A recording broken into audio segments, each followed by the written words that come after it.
আমাদের বাস্তব জীবনে দুর্গাপূজা শেষ হয়ে গেলেও এখনও সোশ্যাল মিডিয়া বা ধারাবাহিকে কিন্তু দুর্গাপূজা শেষ হয়নি।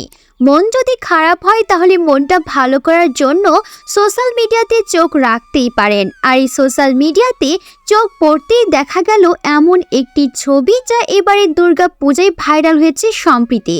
দুর্গাপূজায় কলকাতার পুজো মণ্ডপে চোখ রাখলে দেখতে পাবেন একাধিক তারকার ভিড়।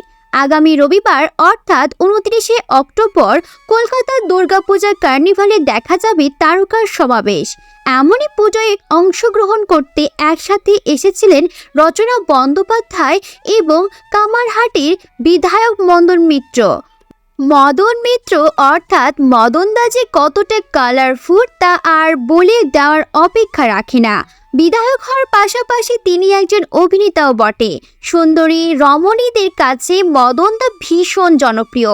দুর্গাপূজায় বিজয় দশমী হোক অথবা আগমনী উৎসব, মদনদা ছাড়া সব কিছুই যেন ফিকে হয়ে যায়। সম্প্রতি সোশ্যাল মিডিয়াতে ভাইরাল হওয়া ছবিতে দেখা যাচ্ছে একটি পুজোর প্যান্ডেলের সামনে দাঁড়িয়ে রয়েছেন মদনদা এবং রচনা বন্দ্যোপাধ্যায়।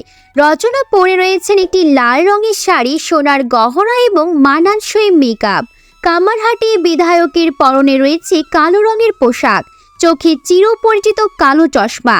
যে ছবিটি সোশ্যাল মিডিয়াতে ভাইরাল হয়েছে সেখানে দেখা যাচ্ছে রচনার কানে কানে মদনদা কিছু যেন বলতে যাচ্ছেন।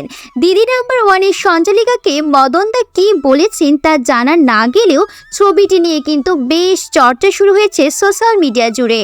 তবে নিশ্চয়ই মদনদা কিছু মজার কথা বলছিলেন, কারণ রচনা বন্দ্যোপাধ্যায়ের কথাটি শুনে বেশ হাসছিলেন।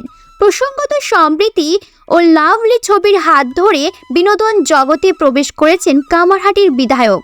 প্রথম ছবিতেই বেশ নজর কেড়েছে মদনদার অভিনয়। একজন দক্ষ রাজনীতিবিদ হওয়ার পাশাপাশি তিনি যে অভিনয়ের দিক থেকেও বেশ কড়া টক্কর দিতে পারেন তা প্রথম সিনেমাতেই বুঝিয়ে দিয়েছেন তিনি। প্রিয় দর্শক, ভিডিওটি কেমন লাগলো তা কমেন্ট করে আমাদের জানাতে ভুলবেন না। ভালো লাগলে অবশ্যই লাইক দিন আর শেয়ার করে আপনার বন্ধুদের দেখার সুযোগ করে দিন। নিত্য নতুন সেলিব্রিটিদের আপডেট নিউজ পেতে আমাদের চ্যানেলটি সাবস্ক্রাইব করে আমাদের পাশেই থাকুন। প্রিয় দর্শক, আজ এই পর্যন্তই। দেখা হবে অন্য কোনো ভিডিওতে। সেই পর্যন্ত সবাই ভালো থাকুন, সুস্থ থাকুন। নিত্য নতুন সেলিব্রিটিদের আপডেট নিউজ পেতে আমাদের চ্যানেলটি সাবস্ক্রাইব করে আমাদের পাশেই থাকুন। ধন্যবাদ।